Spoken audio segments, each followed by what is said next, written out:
Anselmo, bem-vinda ao canal Minuto de Geografia. É um prazer tê-la aqui com a gente. Gostaria de agradecer por você estar concedendo essa entrevista para a gente. Já aproveitar para agradecer também a nossa amiga em comum, a Priscila, porque ela que foi a ponte entre eu e você, né? Conheci a Anselmo acho que faz umas 2 ou 3 semanas, de uma forma bastante bacana, né? Acho que no melhor lugar a gente se conheceu, né, Anselmo? Também acho, E concordo. e agradecer a Pri, então, por ter feito essa ponte entre nós duas, agradecer por você estar aqui. E para começar, então, você já pode fazer uma apresentação para o público conhecer um pouco mais de você. Quem é você, o que que você faz, o que que você pesquisa, no que você trabalha.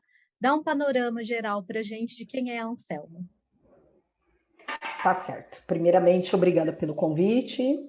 É sempre muito legal participar de eventos, programas como este, que tem aí como ouvintes, né? Pessoal ligado aí da área da educação, estudantes, professoras, professores, então é sempre muito bacana. Eu sou a Anselma Salles, Garcia de Salles. Eu tenho 47 anos, sou de Campinas, nasci aqui, moro aqui, sempre morei aqui, enfim, né? Já acho que já está na hora de ter uma experiência diferente, né? De morar em outro lugar, né? Nascer não tem jeito, né, gente? Uma coisa só.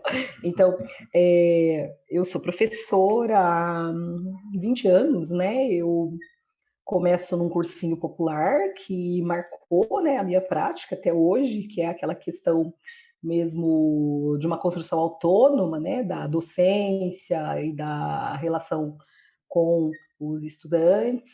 Aí eu ingresso 3 anos depois que eu comecei no cursinho popular, né, chama Herbert de Souza, aqui em Campinas. Existe até hoje esse cursinho, é um sucesso. E eu ingresso no Estado, fiquei 9 anos no Estado e hoje eu estou, desde 2012 até hoje, na Prefeitura de Vinhedo.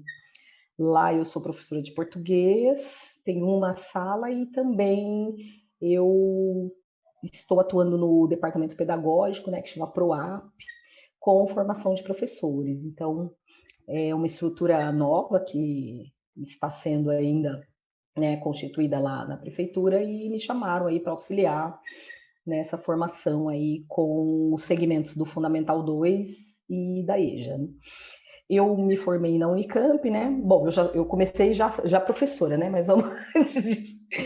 Me formei na Unicamp, eu sou do século passado, né? Turma de 97. Eu estudei aqui mesmo, em Campinas, né? E a Unicamp é aqui pertinho da minha casa, então, né, desde criança já tenho essa relação com a Unicamp, então tinha que estudar lá, minhas irmãs estudaram lá, a segunda geração já está estudando lá, quer dizer, até já se formou, a minha sobrinha e tal, é professora também. Então, enfim, aí eu fiz letras, né, ingressei em letras, fiz bacharelado de 97 a 2000, depois eu emendei a licenciatura e terminei o bacharelado em linguística. Então, fui em 10 anos, assim, fiz 3 graduações, né? Ainda fiquei mais 2 anos fazendo disciplinas da pós, porque o mestrado eu fui fazer na USP, que a área que eu acabei ingressando foi os estudos árabes, lá na Faculdade de Filosofia, Letras e Ciências Humanas, da USP, né? E nos estudos árabes, eu ainda fiquei fazendo disciplinas complementares, né, do mestrado, fiquei 2 anos na Unicamp, e aí eu comecei lá na USP em 2006, né, como aluno especial, 2007 comecei o mestrado, aí já fui para o doutorado, teve um intervalo, né, no meio em que eu fiz a especialização em gestão e políticas públicas pela Escola de Sociologia e Política de São Paulo. E essa área dos estudos árabes eu sempre tive interesse, né, por isso, pela literatura árabe, né? E, embora eu não ainda esteja me alfabetizando na língua árabe, mas eu trabalhei esse tempo todo com textos traduzidos,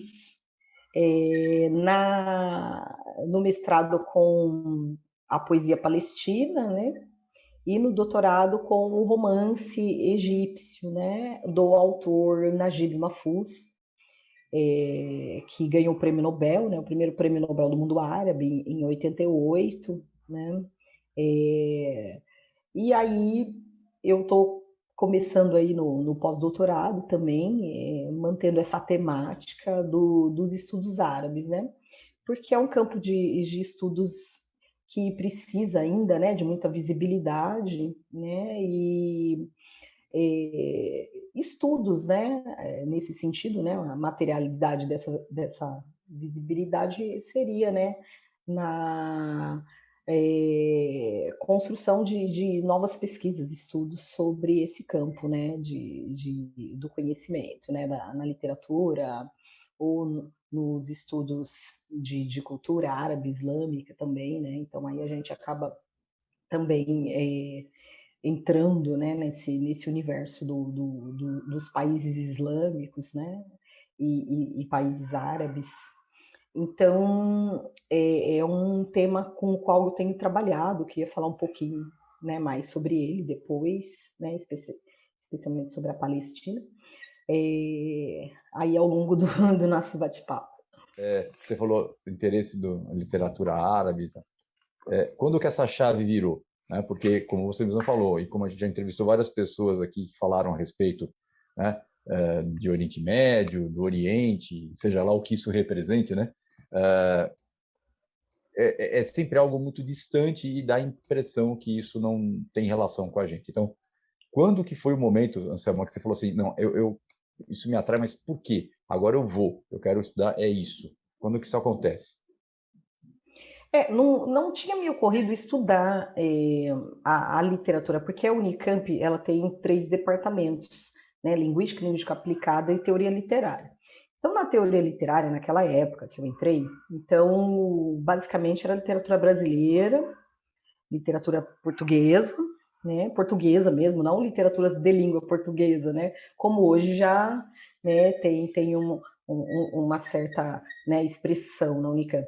Então, francesa, italiana, alemã, inglesa. Então, embora não houvesse, né, departamentos específicos de letras modernas, como tem lá na USP, né? Então, eu sempre me interessei, eu iria prestar na sociolinguística, porque eu estudava a linguagem de negros e escravizados.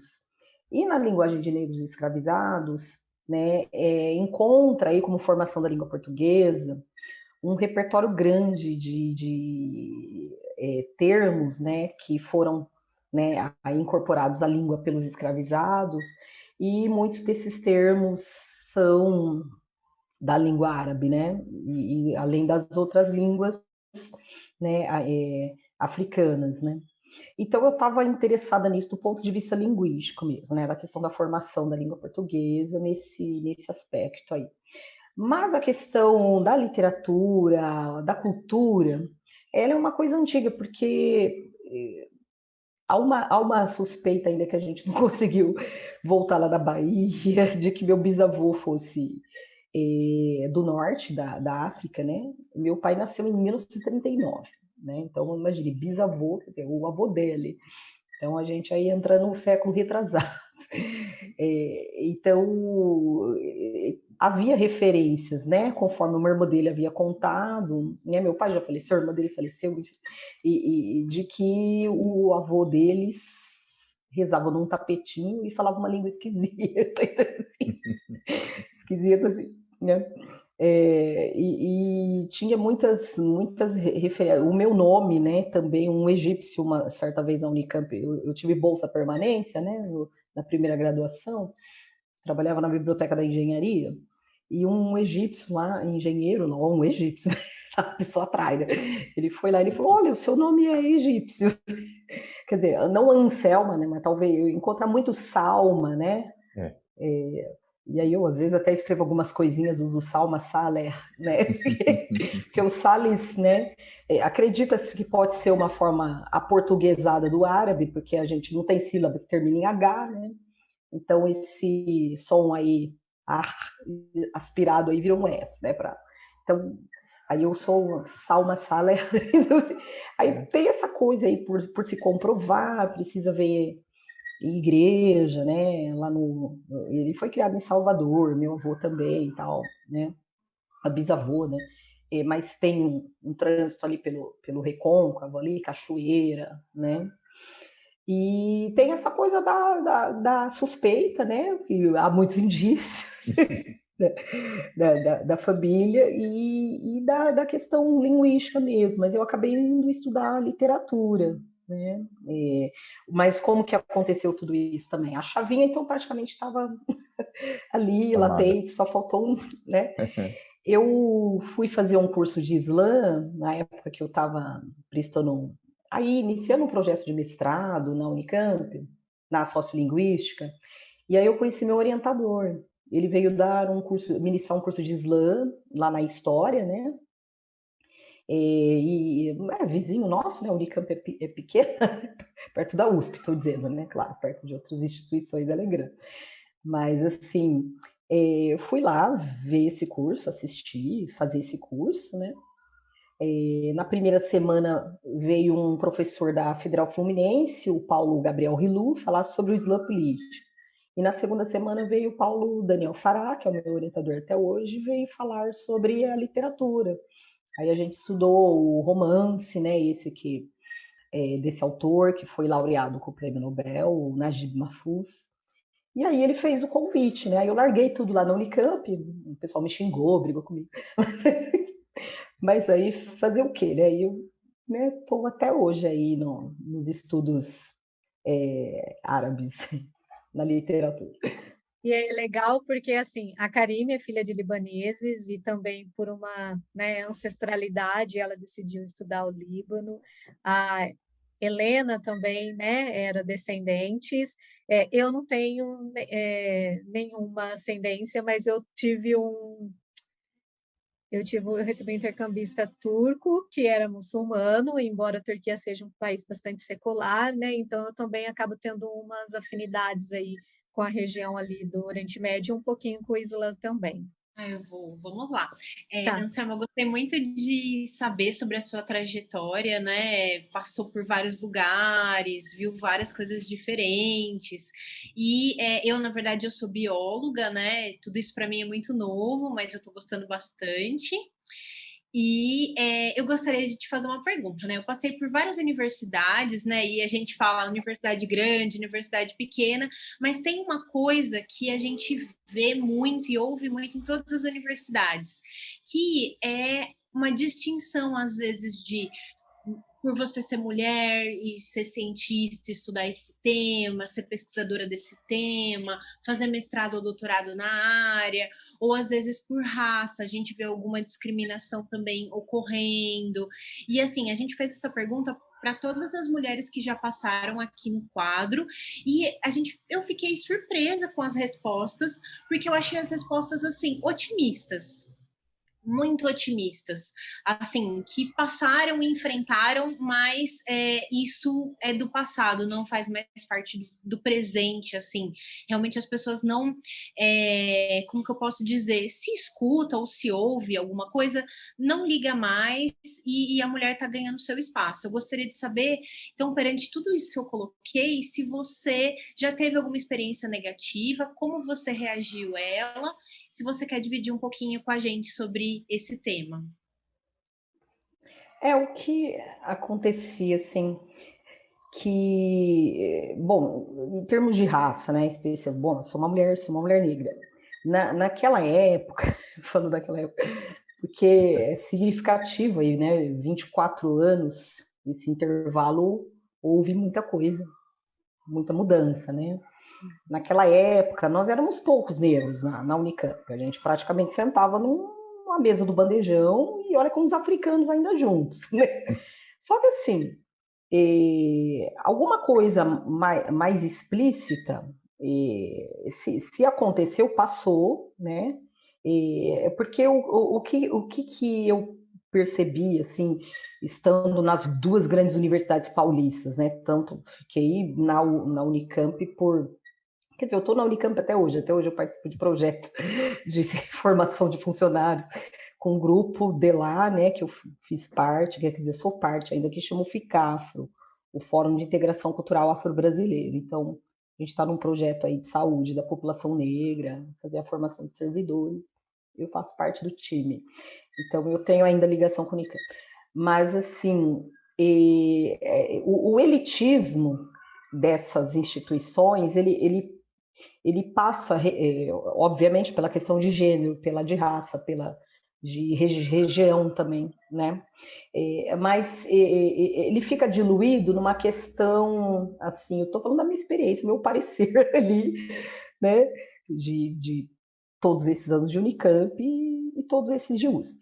Ele fica diluído numa questão meritocrática academicista. Então, se a pessoa tem as ferramentas, o repertório, ela passa batida, digamos assim, dos processos discriminatórios. É claro que quando, eventualmente, ela não tem, eu percebo isso mais na pós, eu tenho percebido mais agora, assim, com algumas dificuldades de pessoas que me procuram, então elas vão ficar no foco. Aí vai ser a política de cotas que vai ser questionada, vai ser uma série de outras coisas ali que vão vir, né, no bojo desse, né, desse pacote de discriminações que existem. Então, assim, especificamente na minha área, é uma área que tem muita mulher, né? Embora a gente perceba aí na questão docente que tem muitos homens. Lá no Estudos Árabes a maioria é homem, só tem uma professora mulher lá na USP. Todos são homens. Então eu não tive esse problema com... Eles têm entre eles, mas eu cheguei e já estava assim, então enfim, né? Mas assim, eu não tive esse embate, né? Brigar com o meu orientador, eu sou machista. Não aconteceu assim. Né? Então, assim, agora na Unicamp, embora já a letras, né? Eu estou falando do departamento de estudos árabes, que tem mais, departamento de letras orientais, o estudos árabes, porque letras orientais tem o armênio, tem o chinês, o japonês, o russo, o hebraico, lá na USP. Então, eu não conhecia esses outros professores. Agora, os estudos árabes, né, dentro do departamento, a maioria são professores homens, né? Mas na Unicamp é dividido. Então, tem bastante professoras e professores. Então, eu não tive nessa relação entre nós, né?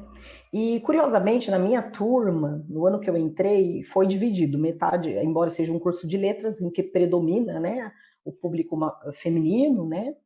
Então, aquela época, era metade homem e metade mulher. Não tinha nenhum trans, ninguém, né?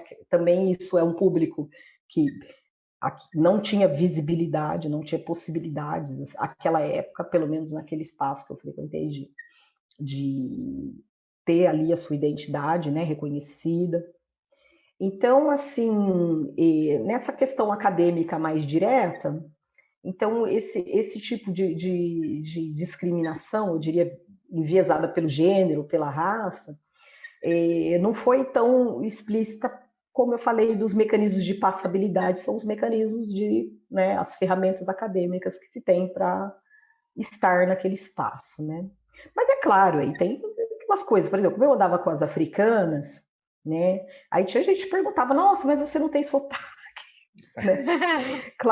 Claro que eu tirava sarro, eu entendi o que a pessoa estava querendo dizer, né? Uhum. E aí eu falava, eu tenho sotaque sim, do interior de São Paulo, né? E eu dava uma tripudiada. Ela queria dizer que eu não tinha sotaque de angolana, Sim. ou de cabo-verdiana, que eram as meninas, né, com as quais eu andava. Então, assim, tinha gente perguntava se eu era da Bahia, né? Como se não houvesse negro em São Paulo. Sim, então esse tipo, entendeu? Uma coisa sutil.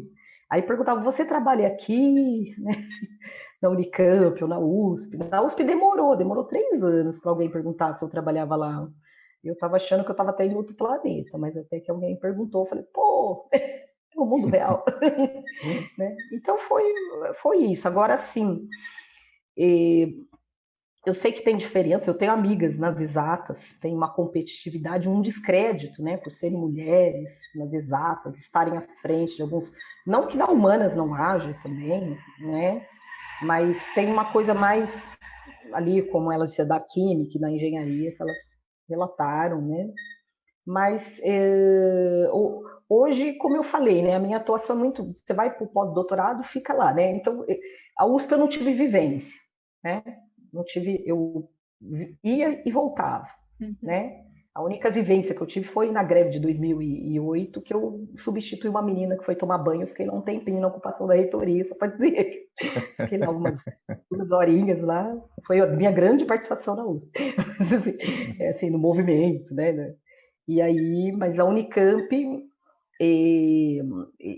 a gente vem de uma luta, de uma discussão, né? Eu meio que acompanhei, não participei assim dos grupos diretamente, participei mais do núcleo de consciência negra, essa juventude aí que batalhou pelas cotas agora, né, recentemente.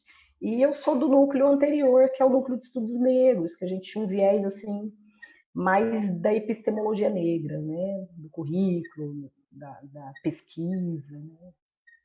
Então era essa a experiência. Sim, eu acho que tem 3 coisas que você falou que, sem você saber, elas batem com o que as entrevistadas anteriores falaram, né, Letícia e Adriano. O que a gente vem percebendo? Que a questão da discriminação, do preconceito em relação a gênero é menor quando a gente tem mais mulheres nos espaços. Então, assim, a Cíntia, bióloga, falou assim, eu nunca senti, não, né? Eu acho que a própria Letícia comentou que foi em outras instâncias, né? Que sente. Então, assim, quando a gente tem um público que é predominantemente feminino, não é que não tenha, porque a gente tem muita mulher machista por aí também, né? Infelizmente, mas é reduzido, né? As mulheres têm um espaço, elas são ouvidas e elas podem falar. Uma outra coisa também, e que a Karine e a Devlin falaram, e eu acho que a Helena também, é essa questão. As mulheres são a maioria, dependendo de algum curso, mas quando chega professores para orientar nos cargos mais superiores, aí são homens. Né? E uma terceira coisa, Anselma, foi que também foi relatado aqui que nas áreas de exatas essa questão do preconceito, da discriminação é maior. Então, assim, tudo que você falou bate, né, dá certinho com o que as entrevistadas anteriores também falaram. Você quer falar alguma coisa, Adriano? Eu estava lembrando da Cíntia, né, que ela disse, a Cíntia é bióloga, né, trabalha com a parte de virologia, mas na república que ela, né, dividia com outras meninas, essa queixa era grande com as que faziam engenharia. Né? Então, se delimita mais ou menos, né, historicamente, algumas carreiras e profissões onde a mulher, assim, professora. Né? E se você olha para o passado, né, da nossa sociedade, quando a mulher ia estudar alguma coisa, ela ia ser professora, porque a mulher tem aptidão para criança, então vai ser professora. Né? Quando ia mudava um pouco, ela ia ser professora de ciências, de biologia, né? Ela não ia ser a médica. Né? Agora, na engenharia, a engenharia não, a engenharia é o lugar do pai, do irmão, e eu vi isso muito, na virada dos anos 90 para esse século, em pré-vestibular, na cidade de Santos. Os irmãos iam fazer o pré-vestibular, o menino podia prestar poli em São Paulo. A filha queria fazer biologia, não. Lá você não vai ficar sozinha, você vai fazer biologia aqui. E se não quiser biologia, tu tem letras. Era incrível isso. A determinação do curso, da carreira, da profissão a seguir, era dada porque para uma questão de gênero, um recorte bem claro. A filha minha não mora sozinha em São Paulo, mas pai, meu irmão está lá. Teu irmão é outra coisa. Né?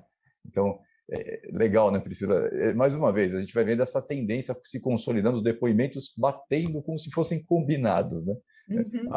A Anselma estava falando, eu acho que eu olhei para a Priscila estava rindo, estava lembrando das mesmas coisas. A Letícia entrou um pouco depois no grupo, acho que ela pegou só o finalzinho. Mas, nossa, incrível como isso é um padrão. Isso é um padrão e define muito bem todas essas características. Eu só queria fazer um depoimento aqui. Eu sou da FEFELESH dos anos 80. Achou que estava muito velha, Selma? Aqui é coisa... Aqui, eu sou o único homem e o único velho, então relaxa, né? Então, assim, lá, quando eu estava na geografia, o perfil socioeconômico da USP, a geografia, se não era a de menor, era a penúltima. Né? E nós tínhamos, na minha turma, não tinha nenhum negro, só tinha na turma anterior. Existiam mais nigerianos frequentando a FEFELESH, naquela época tinha muito nigeriano, mas eram os nigerianos nobres, né? O pessoal da elite nigeriana que vinha para cá. Né? Então, até isso você também vai perceber. Mesmo que você tivesse no curso de mais baixo, né, poder socioeconômico, não existiam negros. É antes das cotas, é antes de qualquer política de inserção, né? Então, o que você descreveu já é uma geração seguinte, né? E a gente tem hoje uma situação completamente oposta, né? Com uma participação, uma distribuição por gênero e por raça muito mais, não justa, né? Tá longe de ser justa, mas com uma presença muito maior e procurando mudar esse perfil, né? E tomara, porque não dá mais, né? E Anselmo, assim, um pouquinho da sua trajetória. Eu, né, como uma mulher periférica do interior, eu tive várias dificuldades. Eu demorei pelo menos 4 anos para entrar na universidade, porque eu achava que eu não tinha capacidade de passar, então eu comecei a estudar. Naquela época eu não tinha grana para fazer cursinho, então eu fui estudando por fora. Depois consegui entrar em geografia na Unesp, passei, mas na universidade eu enfrentei ainda alguns desafios que foi, eu não tinha condições de só estudar e eu queria fazer pesquisa. Então, durante praticamente meus 4 anos da licenciatura, né, foram fazendo pesquisa, estudando e trabalhando. Essa foi uma das dificuldades que eu tive. E você encontrou dificuldades assim também no caminho para entrar na universidade, conseguiu fazer cursinho, enfim. Fala um pouco para a gente. Então, aquela época não tinha. Bom, você é mais nova que eu. Um pouquinho, viu? Eu tenho É, 45. a gente está ali, né? O Adriano também, embora ele seja da década de 80, ali a experiência na universidade, ela ficou congelada, né? Até 90, nos 2000, ela só passou a mudar depois, para a gente ver quanto tempo, né? Essa situação se manteve, né? Então, eu fiz escola pública, agora pensando, né, no território periférico, né? O meu bairro é um bairro de Coab, né? Então, assim, eu não diria em termos periféricos, em termos de distância do centro, né? Esse possível conceito aí, mas ele é um bairro de classe trabalhadora, de classe média baixa, né? Mas a questão, assim, no diferencial, no caso da minha família, é que ter sido perto da Unicamp, perto da Unicamp. Mas eu estudei numa escola em que nenhuma das professoras falavam sobre Unicamp, sobre universidade, sobre nada. Porque aquela época que eu estudei, nos anos 70, eu peguei um pedacinho dos anos 80,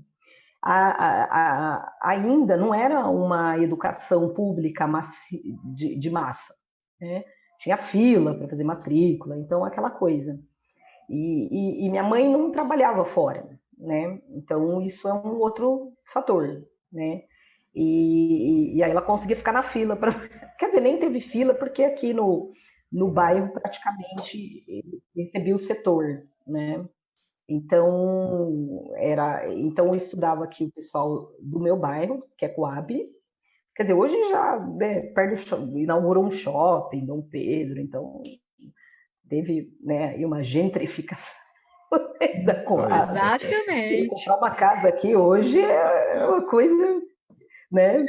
Então, assim, muitas pessoas venderam as casas aqui, foram para áreas mais distantes, porque já nos anos 90 começou a valorizar muito, né? Lá para o fim dos anos 90. Então, muitas pessoas que estudaram comigo na escola lá, se mudaram daqui, foram para bairros mais distantes, depois da Anhanguera, depois da Bandeirantes, né? Que aqui em Campinas a gente tem esse conceito, para lá da Anhanguera, uma periferia para lá da Bandeirantes, né? A ponte para lá, né? Como diz o Racionais. Então, metade da população está para lá, né? Da Anhanguera, né? Então, a escola não era uma escola boa, assim, porque as pessoas que estudaram comigo, as poucas que fizeram faculdade, fizeram agora com política social, né? Na minha idade, assim. A gente entrou, eu digo a gente, eu, minha irmã, minha outra irmã, né? A gente entrou porque a gente tinha um capital cultural, que, digamos, né? Em casa. Eu cresci vendo meus pais lendo, tinha biblioteca aqui, tinha biblioteca na casa da minha avó, né? Então, essa coisa foi aprender língua estrangeira muito cedo, né? A gente ouvia aqueles festivais de música de Sanremo, sei lá, porque, enfim, meu pai gostava dessas coisas. E a gente cantava e se interessou por isso. Todo mundo fala italiano aqui em casa, todo mundo fala inglês, então, assim, né? Então, a gente teve esse capital que fez a gente, não foi a escola, não. né? Você fez uma escola pública boa? Não, não fiz, porque naquela época eram professores de outra classe social que davam aula, não é hoje, o professor é pobre, ele dá aula para a mesma classe, embora às vezes alguns não se reconheçam na classe, né? Mas, Sim. assim, eu acho que, né, R$ 2.000 que o meu aluno, a renda do meu aluno para 7 mil, a minha, eu não acho que é classe diferente, não, mas, enfim, mas tem gente que acha. Mas, enfim, eram pessoas da elite, né, que davam aula, então elas cometiam uma discriminação danada. Então, como aquilo que eu falei, a gente não era alvo disso, porque a gente ia bem, a gente estudava, a gente escrevia bem e tal.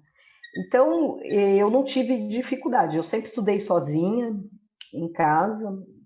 Não tinha cursinho popular naquela época. Só tinha cursinho caríssimo, né? Que pessoas que tinham muito dinheiro faziam, né? Então, aí a minha irmã entrou primeiro, porque eu sou gêmea, né? Minha irmã gêmea entrou primeiro, em 95. Eu ainda atrasei, porque eu entrei em 97, mas foi a primeira vez que eu prestei, foi em 96. Eu estava prestando economia e tal. Aí não passei, aí eu falei, pô, é letras, né? Tá na cara, eu gosto de literatura, línguas estrangeiras, eu tenho que prestar letras. Aí estudei lá. Então, assim, eu fiz o curso integral, porque na minha época nem curso noturno tinha de letras, né?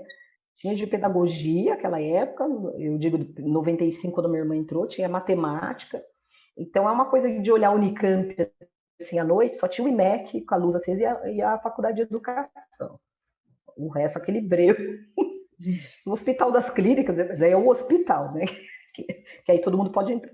Então, assim, aí a minha irmã fez noturno, porque ela já trabalhava na IBM, né? E eu fiz diurno, e aí a Unicamp tem a melhor política de permanência, né? Então é uma bolsa que hoje seria um salário mínimo, então dava tranquilo. E eram 3 horas por dia. Hoje é melhor ainda a bolsa, porque a gente não fica ali resolvendo o déficit de funcionário da Unicamp. Hoje os estudantes são inseridos em projetos culturais, em projetos educacionais, né? Então, aquela época a gente era funcionário, né? Tinha amigo meu trabalhando no bandejão. Eu trabalhava na biblioteca, né? Eu gostava muito, mas eu fazia serviço de ponta, atendia estrangeiro, não tinha ninguém para atender estrangeiro, na biblioteca de engenharia, né? Às vezes traduzia manual técnico, né? Não aquela tradução perfeita, mas aquela coisa do que a pessoa precisava ali e não tinha ninguém para isso. Então, olha só, uma bolsista, estudante de primeiro ano, né? Então, assim, hoje a Unicamp não faz, né? Não tem esse tipo de destino não dá esse tipo de destino para os bolsistas, né? Mas foi muito interessante, aprendi bastante coisa, né? Então era tranquilo, dava para estudar no período integral, né? Essa primeira graduação, né? A segunda graduação já entrei no estado como professora, mas aí era meio período que eu trabalhava. Então eu sempre estudei, né? Eu sempre trabalhei, mas eu sempre estudei, eu sempre estou matriculada em alguma coisa, porque eu sempre trabalhei meio período. Só uma época que eu fui dar aula na faculdade particular, né? Que agora eu fui demitida na pandemia, né? Foi aquela situação toda. Aí eu tinha uma carga em Vinhedo e lá na faculdade, né? Mas mesmo assim eu estava terminando o doutorado, já tinha cumprido os créditos, então, né? Mas foi possível conciliar também, né? Mas foi assim, digamos, eu digo tranquilo, perto do que as colegas contam, né? Assim, ou minhas alunas na faculdade, né? Ai, professora, quando você fazia faculdade, você não queria que acabasse logo? Não, não acabou até hoje. Tô ainda. Você sabe, Anselma, que eu trabalhei e fiz pesquisa também, porque assim, a bolsa, pelo menos as que eu tive, elas não duravam o ano todo, então elas pegavam um período, sei lá, por exemplo, de abril até novembro, de abril até dezembro. E eu precisava viver o restante dos meses. Então, às vezes, eu conseguia até, trabalhava, estudava, fazia pesquisa, recebia a bolsa, mas trabalhava, fazia uns bicos fora também, porque eu era contadora e eu acabei trabalhando em alguns momentos, trabalhando até com a minha prima, né, com ela, com o marido dela, de contadora na empresa deles. Então, assim, eu falei, desses 4 anos, mesmo eu sendo bolsista, eu tive que trabalhar, porque as bolsas que eu tive, elas não tinham um valor muito bacana, não, e elas não pegavam o período período todo. Ai, Anselma, eu gostei muito, né, de saber toda a sua história, todo esse trajeto dentro das universidades. Eu tô dentro da USP aqui de São Paulo, então para mim é super interessante saber qual foi sua experiência aqui, né, e qual foi sua experiência na Unicamp também, que é uma universidade tão próxima ao meu trabalho. Eu vou algumas vezes, utilizo laboratórios da Unicamp, então eu achei super interessante. E aí, para a gente, né, ir assim, ao rumo ao final dessa entrevista, eu gostaria de te fazer uma pergunta, porque assim, o ser humano ele tem várias formas de se expressar. Uma delas é a linguagem corporal, a música, a oratória, e aí vai, né, desde cantos e tudo mais. E você é uma pessoa que estuda a literatura da Palestina. E você consegue fazer uma correlação entre, por exemplo, né? Porque fala linguagem corporal e música, eu lembro das redes sociais, eu lembro do que está acontecendo hoje, né? Que é uma revolução dentro do TikTok, dentro do Instagram, de vários pesquisadores, professores de diversas áreas que estão expondo o seu trabalho nas redes sociais. E eu gostaria de saber se você acha isso interessante, se você acha que isso aumentou na pandemia, porque tem alguns professores que relatam que tiveram mais acesso, tiveram até mais oportunidades para fazer os vídeos. Então, eu gostaria de saber, né, dentro de tudo isso que você falou aqui para gente, se você consegue ver uma divulgação científica dentro dessas plataformas mais comuns para a sociedade, de acesso para a sociedade. O que você, se você já teve experiência ou não, contar um pouquinho aí para gente. Bom, então foi assim, essa descoberta, né, forçada, né, porque não teve jeito, a gente teve que se transportar para esse universo, né. No início, lá na faculdade, quando eu dava aula, eu tive muita dificuldade, assim, de gravar os vídeos, aí não tinha espaço no celular, aquela coisa toda. Hoje eu já criei um canalzinho no Facebook, eu sou mais do Facebook, eu ainda, né, TikTok nem pensar ainda por enquanto, né?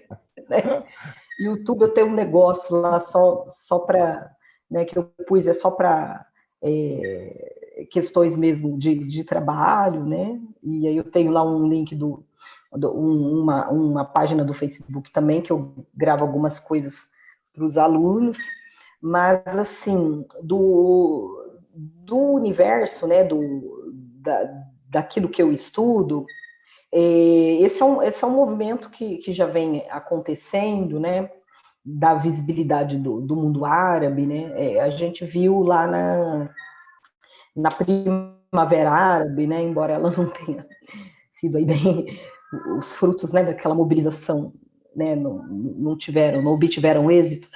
Então, mas teve um impacto ali de visibilidade do que acontecia naquela região ali do norte da África e que impactou também os países da Ásia, né, o Iraque, a Síria, né, impactou negativamente, né?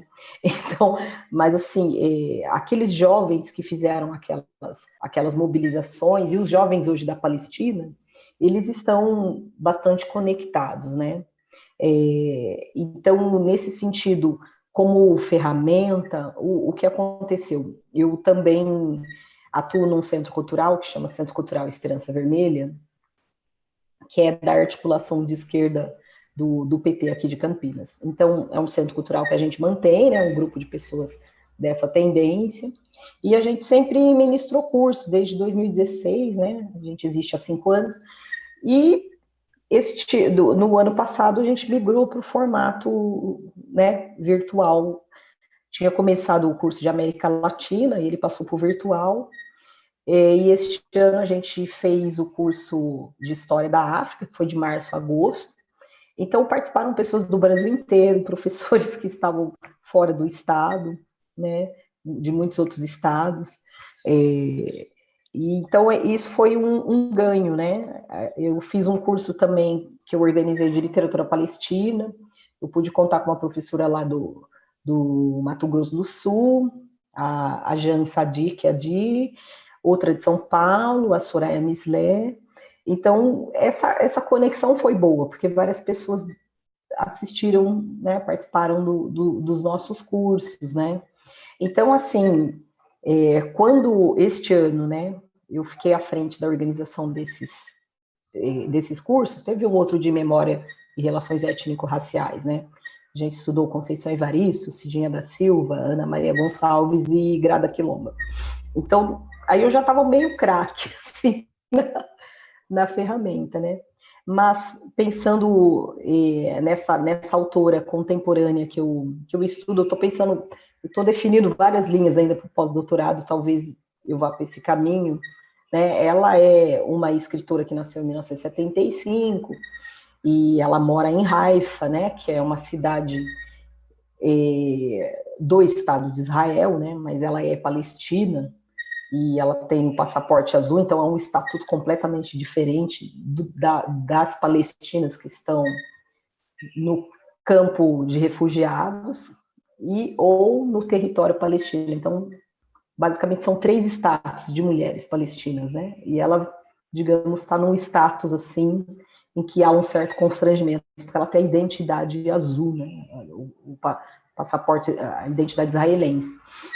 Então, assim, a visibilidade da obra dela é pelas redes sociais, ela é uma grande ativista, né?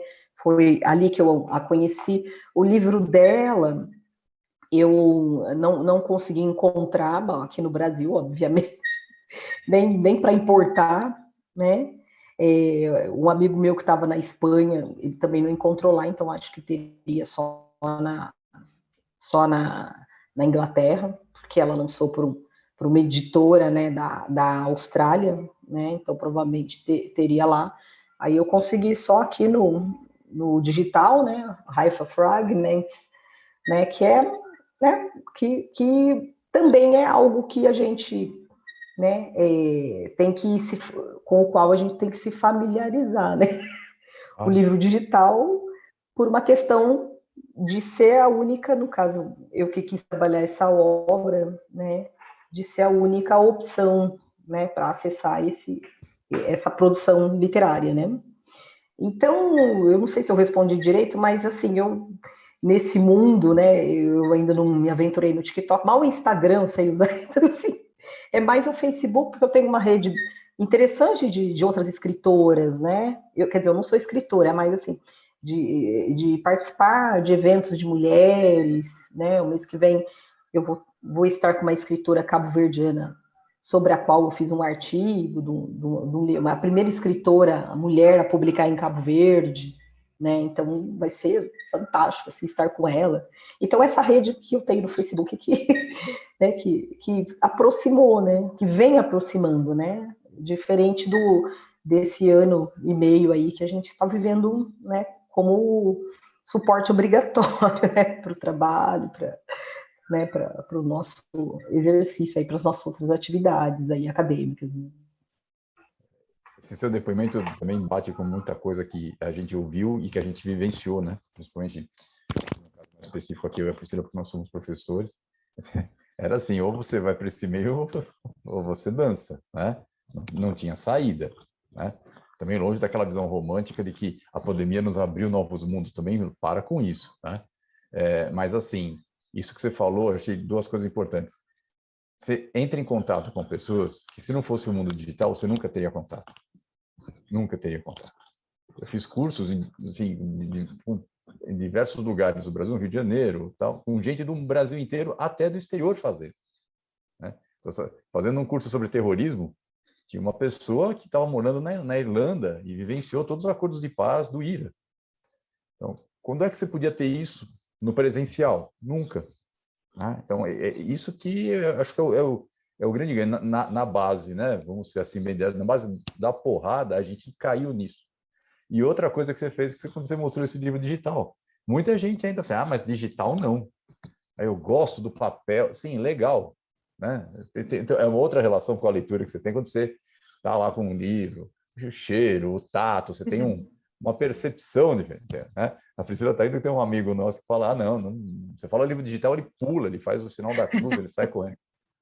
Mas assim, a gente estava fazendo uma pesquisa outro dia para uma aula e eu estava lá procurando, achei. Aí você clica, ele já vem, você já baixa direto. Eu ia ter que, em outras épocas, ir a uma livraria. Tá? Uma livraria que encontrasse um vendedor que conhecesse a obra. E às vezes, quando você chegava lá com o nome do livro, o nome do autor, editora, ano, não achava.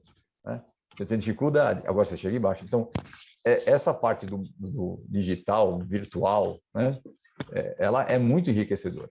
Tá? É a mesma coisa agora. Eu estava aqui fuçando para me preparar para conversar com você, e eu encontrei uma revista, na revista da USP, Crítica e Autocrítica e Escrita, né? Uma publicação falando a respeito dos poemas de resistência palestinos. Então, assim, no espaço de poucos minutos, vai colocar 2 horas, né? Eu entro em contato com você, com a sua formação, eu vejo, eu entro na rede, eu acho, eu leio, eu já tenho uma compreensão, sabe? Então, é tudo muito enriquecedor, é rápido. Não sei se isso é muito bom, mas é rápido no acesso, né? Então, caramba, cada entrevista que a gente faz aqui, a gente entra de um jeito e sai de outro completamente diferente, né? Então, eu até conversei com elas, falei, gente, pelo amor de Deus, eu não tenho fundamento para conversar com a Anselma, eu não conheço Tava todo nada mundo com medo, Anselmo. Mas aí você Por tem favor, acesso. gente. Não, mas é porque é aquela coisa, né, que se cria mesmo, né, Anselma? O mundo acadêmico, um assunto que não é um assunto tão comum, né? Primeiro que já está falando de Oriente, né? Seja lá o que ele signifique, mais uma vez. Né? E de literatura. Ontem a gente conversou com a Débora Heller, que é a dentista, estava falando das pesquisas avançadas na área dela.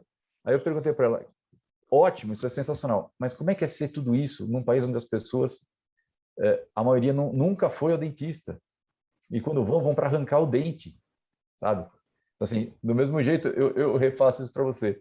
Como é que estar estudando a literatura de resistência palestina num país onde você tem analfabeto funcional, e uma série de dificuldades ainda de compreensão, né? Porque isso impacta no seu próprio trabalho, né, Anselmo? Sim, e Anselmo, já aproveita e fala um pouquinho da sua pesquisa para a gente Isso, conhecer. aí agora a palavra é sua. Tá.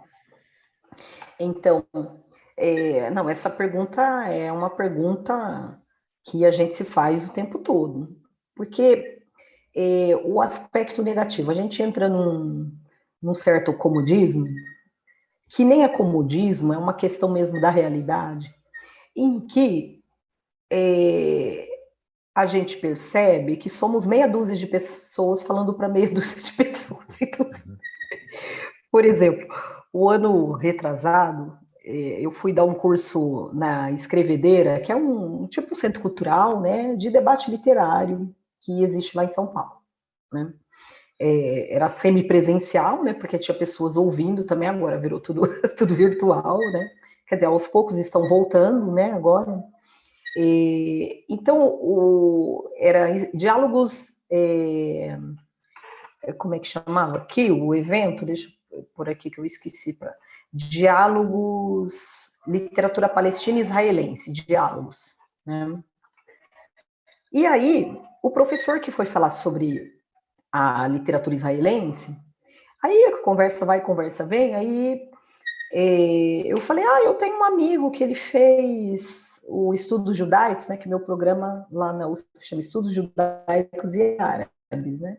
Aí tem os estudos judaicos e árabes, os estudos separados. E aí eu falei, eu tenho um amigo que fez o doutorado lá nos estudos judaicos e o mestrado, o Léo, HPEG. Aí ele, mas eu fui banca dele. Então, assim, né? E aí eu lembrei, eu falei, realmente, o Saul estava na banca do Léo. E no dia da defesa do Léo, só tinha eu assistindo a defesa do Léo. E no dia da minha defesa de mestrado, só tinha o Léo assistindo a minha defesa. Então, assim, parece que é um grupinho ali de pessoas que falam sermão para convertidos, só para elas, né? Mas aí o que eu tenho observado, né, até com a questão digamos, da democratização na universidade, não sei se a gente pode falar assim, mas assim, mais pessoas tendo acesso, mas também tem a ver com o investimento da universidade em programas, em intercâmbios de pós-graduação, que tem acontecido, né, como o meu orientador falou agora, tem muita gente pesquisando imigração, que é um tema urgente, né, do momento, então atraiu muitas pessoas de vários lugares, né? Mas assim, pensando no aspecto, né, o que a gente faz com isso, né? Eu levo tudo isso para a sala de aula, levo tudo, trago os textos da Ramiz, do Najib Mahfouz, poesia da Fadwa Tucan, levo tudo lá, faço prova com charge de palestino, mostro pichador afegã. Então, assim, para eles verem que o mundo, né, existe para além dos Estados Unidos e Europa. Então, eu levo tudo isso lá.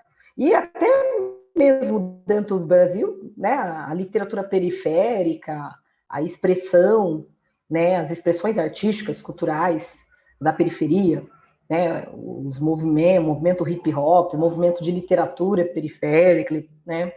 Então, tudo isso está na minha prática. E eu tento, né, agregar pessoas. Tem professores com os quais dá para dialogar. Então, aí você faz aí a gente faz uma aula interdisciplinar. É que agora eu estou afastada para a Secretaria de Educação.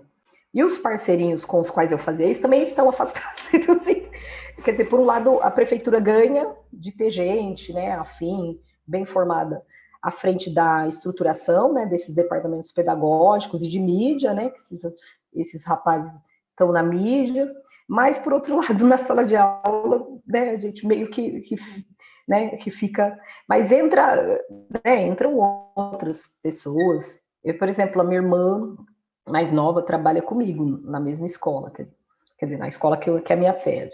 Ela é do Fundamental 1, então a gente já fez lá uma atividade conjunta de cultura árabe. Então, desci lá, eu falo desci, porque eu fundi uma ali embaixo, fundi dois ali. A gente fez, mostrei lá, falei, a gente trouxe comida, que criançada, né? Comida árabe, né? E foi lá, falamos, porque tudo começou que eles perguntaram, professora, por que está tendo guerra na Síria? Aí a minha irmã falou assim, olha, tem esse motivo, mas eu vou chamar a minha irmã, porque ela vai falar. Aí eu desci e falei, não, gente, vamos fazer um dia de cultura árabe, a gente fala mais coisas. Peguei imagens das crianças, eles viram que as crianças palestinas são iguais a eles. Então, assim, né, vivem coisas, dificuldades que eles não vivem. Porque foi difícil achar uma criança palestina inteira no Google, uma foto, que ela não tivesse. Foi difícil mesmo, a coisa... É igual você digitar jovem negro no Google. É uma coisa, né? Então, assim, né? É nesse sentido que eu penso. Então, é pouca coisa que eu posso fazer. Então, no Centro Cultural, a gente difunde esses cursos. E acaba sendo... são cursos que acabam atingindo professores, né? Que precisam dar formação na temática da África, da história da África. Então, a gente reuniu um time aí muito interessante de pesquisadores de vários países africanos, cada um dentro da sua especialidade, né? Não de todos, a gente não conseguiu de todos os países africanos, mas assim, né? Foi um tremendo de um curso, né? Então, agora pensando nessa dimensão, né, do país que a gente vive, eu acho que a transformação ela tem que ser pela escola, tem que ser na formação de professores. Os professores precisam, né, ter acesso a essas coisas, ter tempo, né? Porque eu acho que o grande problema do professor é ele não ser um intelectual hoje. Ele tem 62 aulas por semana, como que ele consegue, né? E eu vi que o grande desafio agora na pandemia foi sair daquele lugar, né? Aí foi uma loucura, todo mundo, muita ansiedade e tal, muita gente ansiosa. Porque o que era o professor da sala de aula? Aquele que dá livro para aluno copiar. Então, eu tive esse professor. Era a cópia de livro, né? E no ensino médio também, cópia de livro. Então, assim, a gente vê vários professores fazendo isso. Mas aí é pôr a responsabilidade nele, né? Não, é o sistema também, né? É o sistema que massacra a jornada do professor, e aí ele não tem condições, né? É claro, tem a dimensão ética, né? Porque se alguém quer transformar a escola, a transformação só é política, ela passa pelo campo político. Claro. E o campo político requer formação política, né? Não estou falando partidária, não estou falando nesse sentido. Ele tem que saber o que fazer, ele tem que saber com que tipo de educação ele está comprometido, ou se ele vai só reproduzir, né? É uma educação para manter as coisas como Nova fala, né? A escola que vai transformar o filho do operário em operário, né? Então, não tem problema ser operário. O problema é o operário ganhar X e a outra classe ganhar 10 vezes X, e ele não tem dignidade. Isso que é o pior. O que você está falando, Sam, é fundamental, porque durante muito tempo o discurso foi a transformação vem pela educação, vem pela escola. Que escola? Educação para quê? Né? Isso, como você falou, pegar o filho do operário, transformá-lo em operário update, né? Só para uma nova tecnologia de mercado de trabalho, não muda nada, né? E o que você falou esse teu exemplo, essa tua experiência com os alunos da sua irmã, me fez lembrar lá atrás, hoje eu sou professor de pré-vestibular, mas lá atrás, nos anos 91, né, do século passado, eu dei aula muito para fundamental e eles adoravam em determinados momentos, por exemplo, quando chegava em geografia regional para estudar a Ásia, era uma escola, olha só, era uma escola religiosa em São Paulo, capital, no começo da Avenida Paulista, né, um bairro de classe média alta. E aí, assim, lá nós tínhamos libaneses, sírios, coreanos, italianos. Na hora que chegava isso, eu fazia um trabalho conjunto, então o professor de matemática ajudava a fazer gráficos da proporção da étnica da sala de aula, né? A professora de português dava textos ligados a isso, a professora de história, e sobrava para mim, obviamente, a questão geográfica dos mapas, e eu sempre quis dar uma agitada, uma mudada. Então, tinha o encontro culinário. E aí, o que acontecia? As mães vinham, as avós vinham. Posso usar a roupa da minha mãe, que é espanhola, da minha avó, que é não sei o quê. A escola ficava uma efervescência. Os professores me perguntavam, quando esse ano tem aquele trabalho que você traz comida, né? Mas aí começou a dar problema. A minha aula sujava a sala. Né? A atividade sujava. O professor estava dando muito trabalho para as faxineiras. Aí um dia eu me esquentei. Falei, e se eu não der trabalho, então vocês vão demitir elas, porque não vai estar limpa a sala. Não precisa... Então, você trazia a comunidade para a escola, você faz a vivência, você desenvolve tudo, mas não pode. Não pode. Se você mandar copiar 10 capítulos do livro, aí pode. Então, Adriana, eu pensei a mesma coisa que você na escola pública, fazendo atividade com gastronomia da Ásia. Parece até que a gente combinou agora. Tem fotos, inclusive, no meu Facebook. E uma vez a diretora, então, da escola, dessa escola pública, ela me chamou no canto e falou que não era para eu fazer mais. Eu falei, este ano vai acontecer, porque eu já combinei com os alunos, e antes de você chegar para aqui, porque ela tinha chegado do meio do ano para o fim. Falei, então, esse ano vai acontecer. O ano que vem, tudo bem, é outra coisa, mas esse ano vai acontecer, sim. Então, assim, a gente muda toda a prática pedagógica, a didática, faz aquilo que eles sempre falam para a gente fazer, trazer a realidade do aluno, levar o aluno para outra realidade, e aí, quando a gente faz, não pode. Não pode, não, suja a escola, né? E eu gostei de uma coisa, agora eu fiquei contente, quando você citou algumas autoras palestinas, você falou da Fadwa Tuqan, não é isso? Assim que se pronuncia? Fadwa Tuqan. E eu tinha separado aqui um poema dela, que eu achei numa dessas publicações, porque eu sempre gostei de fazer muitas coisas assim, você cita um trecho de um livro, cita um poema, uma música, e não diz quem é. E o aluno tem que identificar. Então, se você lê esse poema, né, vinculada à resistência palestina, eles vão pensar diversas coisas, porque os problemas são comuns. Tá? E é isso que é o interessante, né, da internet, da comunicação com todos, coisas que nós estávamos até falando nas outras entrevistas. O que tem a ver a mulher do Afeganistão com a gente? Tem a ver, a mulher do Afeganistão, sim. Tá? A burca não é simplesmente uma vestimenta que oprime. A questão é a opressão da mulher, que aqui no Brasil também é gigantesca. Né? E aí eu vou ler rapidinho, porque ele é bem curtinho. Olha só como, né? Você pode até depois comentar alguma coisa.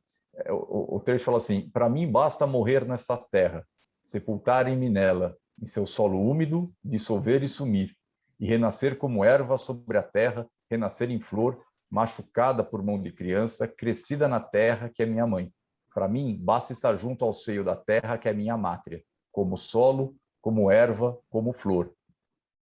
Juro, se alguém lesse isso para mim, eu ia pensar que tinha sido algum indígena aqui brasileiro que tinha escrito. Né? Mas esse é o universo, né, da Terra, né? A Terra, ela tem um significado muito importante, principalmente porque ela passa a ser um significado político, né? A ter um significado político, né?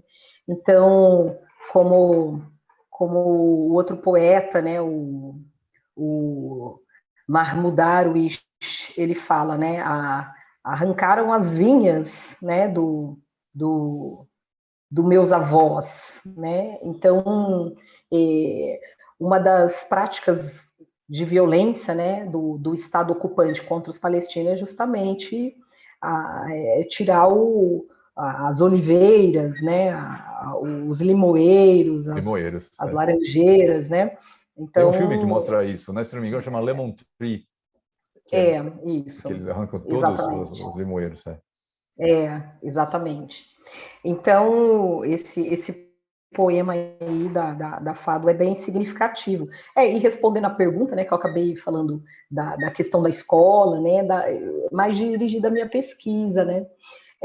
Então, nesse primeiro momento do mestrado, a literatura palestina, eu enfatizei a questão da construção da resistência, né. Embora eu não pudesse, digamos, usar resistência no título, aí eu falei, vou dar um migué, né, como diz, vou usar identidade, a construção da identidade palestina. Por que uma identidade? Por que identidade? Porque eles foram obrigados a existir novamente. Aquilo que eles eram e que eles são, né, eles se reconstituíram como forma de continuar existindo. Então, assim, ela passa por 3 etapas, né? A primeira etapa da ocupação inicial, aí depois da Guerra de 67, que tem aí um aumento do exílio, né? Então, o Estado se fecha mais, quer dizer, ficam confinados ali a 2 territórios, né? Cada vez sendo mais diminuídos, até hoje, né? Então, é um outro status, né? Um outro que vai se materializar na poesia. Então, tem os exilados, tem o exilado dentro da própria terra e tem aquele que está na diáspora, né? E então, em constante diálogo, o próprio Mahmoud Darwish, né, esse poeta que é bastante importante também, assim como a Fado, a Tuca, ele morreu nos Estados Unidos em 2008, porque a situação dele, embora ele tivesse boas relações ali com o partido Al-Fatah, né, que está à frente da política na Cisjordânia, né, o West Bank, né, no estado, não, na parte da Cisjordânia, do território da Cisjordânia, mas ele era proibido de pisar na Palestina. Então, ele morre no exílio, num tratamento, né, quando ele foi se tratar de uma doença que ele teve no coração, ele morre na cirurgia, era uma doença muito séria, né, em Houston, no Texas. A Fadwa Tucan, ela já é uma poeta que é a poeta de Nablus, né, que ela com o qual ela é conhecida, né? Então, ela nasceu em 1917, morreu em 1903, né? O Darwish é de 42, ele morre em 2008. Quer dizer, ela é mais longeva, né? Eles morrem numa época muito próxima, né? Só com 5 anos de diferença, mas ela era bem mais velha, então ela pegou a primeira geração de escritores, de escritoras palestinas. Então, ela passa no poema dela ela apresenta essas duas experiências, né? A experiência inicial da ocupação, né? Logo após o que é chamado de Nakba, que é a tragédia, a catástrofe, e depois essa experiência desse estatuto palestino dividido, né? Desse fragmento que a Khulud Ramiz, essa escritora contemporânea, recupera aí nesse território todo fragmentado, não só do ponto de vista físico, mas do ponto de vista da existência nele, né? Que são aqueles 3 estatutos que eu falei de mulheres palestinas, quer dizer, de palestinos, né? É que como ela se relaciona com mulheres, então existe essa dificuldade, né? É diferente da mulher do campo de refugiados, o que ela tem que fazer para sobreviver. Uma mulher do território palestino, na Cisjordânia, ali pertinho de Haifa, né, como elas têm que vender mercadoria, alugar um caminhão com um motorista que consegue passar pelo bloqueio e trazer mercadorias para elas venderem, ou levar as mercadorias delas, quer dizer, levar as mercadorias que elas produzem, né, artesanato para vender. E ela, que é uma designer de joias, que tem uma crise de identidade por ter que trabalhar para uma israelense, né? Para uma judia que dá visibilidade ao trabalho dela. No entanto, o trabalho dela só tem visibilidade, a novidade, porque é um tipo de joia que imprime a identidade palestina, né? O traçado, o tipo de design, né, dessa joia, ele é significativo da identidade palestina. Então, ele faz sucesso em Israel por causa dessa particularidade, né? Então, no mestrado, eu estudei esse universo da poesia de resistência, embora eu tivesse chamado no título A Construção da Identidade Palestina no Discurso Literário, né? E aí havia poemas da Fádua, Tucan, do Mahmoud Darwish, pus rap, tinha... Porque como eu trabalhei com um dispositivo teórico da gênese do discurso, né? Então é um discurso extrapola o verbal, né? Então analisei um pouquinho o rap, tem um grupo bastante conhecido que é o Damarabic MCs, né? Um grupo da Palestina, que eu trabalho com as crianças também, a letra deles. Né? Olha, gente, com que isso parece com Racionais? O que isso é diferente? Então, assim, né? Essa experiência aí da violência imposta, né? De formas diferentes, em lugares diferentes, né? Mas é violência do mesmo jeito. E no mestrado, eu estudei a construção do nacionalismo egípcio, que é aquela experiência que não é só comum ao Egito, mas à Líbia, à Argélia, né, ao Marrocos e à Tunísia também, né, após aí o fim do Império Otomano. Então, é uma experiência que ela já vem bastante permeada pela liberdade, né, do mandato britânico e francês ali no norte da África, né, especificamente no caso do Egito, esse processo que teve início ali desde os primeiros confrontos ali no final do século XIX até que se estenderam até o fim do Império Otomano e ao mandato britânico até antes do Nasser. O livro que eu estudo, romance e trilogia do Cairo, vai antes do Nasser, né? Então, ainda uma situação bastante complicada, né? Porque eu falo Nasser que implantou o socialismo, né? Egípcio, né? Ele e o Gaddafi são os grandes responsáveis aí pela implantação do socialismo ali no norte da África, né? Como a gente sabe, deu no que deu, né? Enfim, hoje, né, a situação, né, não... Quer dizer, no Egito desde os anos 70, né? Mais recentemente, com o assassinato do Gaddafi, né? Claro, é uma figura contraditória, né? Mas esse projeto de liberdade, né, da África para os africanos, digamos assim, ele era um grande articulador disso tudo, né? Então, são coisas ali que tem esse... E falando assim, quando eu falo Egito, eu falo, estudo Egito. Nossa, o pessoal já vem perguntar de pirâmide, de gato, como é que ele chama? Aquele gato Bastet, né? Pergunta dessas coisas, Cleópatra, Tutankhamon, Faraó. Eu falo, não, eu estudo nacionalismo egípcio. Então, assim, quer dizer, um Egito que, né, não é tão famoso, assim, digamos, né? Não é tão bonito quanto aquele, né? Também, né? É uma cidade grande, o Cairo é uma cidade fascinante, né? Então, como qualquer grande cidade, né, tem os seus problemas aí. Então, é essa formação aí do Estado egípcio, né? Que eu estudei no doutorado. É bem interessante. Ah, bacana. A gente ficou feliz de ouvir um pouquinho dos seus estudos, né? E também, Anselmo, a gente vai deixar aqui no link da descrição tudo certinho, alguns dos seus artigos, alguns dos seus trabalhos que foram produzidos, porque aí o pessoal que está ouvindo, né, que está assistindo a entrevista, se interessar e quiser se aprofundar, então vai ficar aqui tudo disponível. E eu queria agradecer por você ter participado dessa entrevista com a gente. Foi muito legal esse bate-papo. Agradecer mesmo demais por ter disponibilizado aí uma tarde para conversar com a gente, falar da sua pesquisa, né? Falar dos seus estudos e por fazer parte, agregar valor aqui desse quadro Mulheres na Ciência. Um espacinho para você fazer suas considerações finais. Eu queria agradecer pelo convite.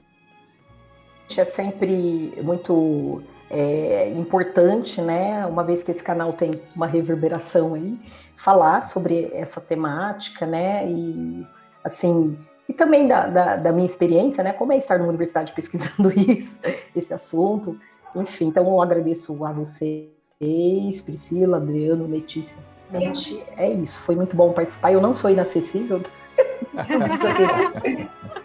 Teve uma professora que falou, nossa, Anselmo, eu achei que você era tão inacessível. Eu falei, poxa vida, que mágica a gente passa, né? Sem querer, viu? Não é porque... Imagina.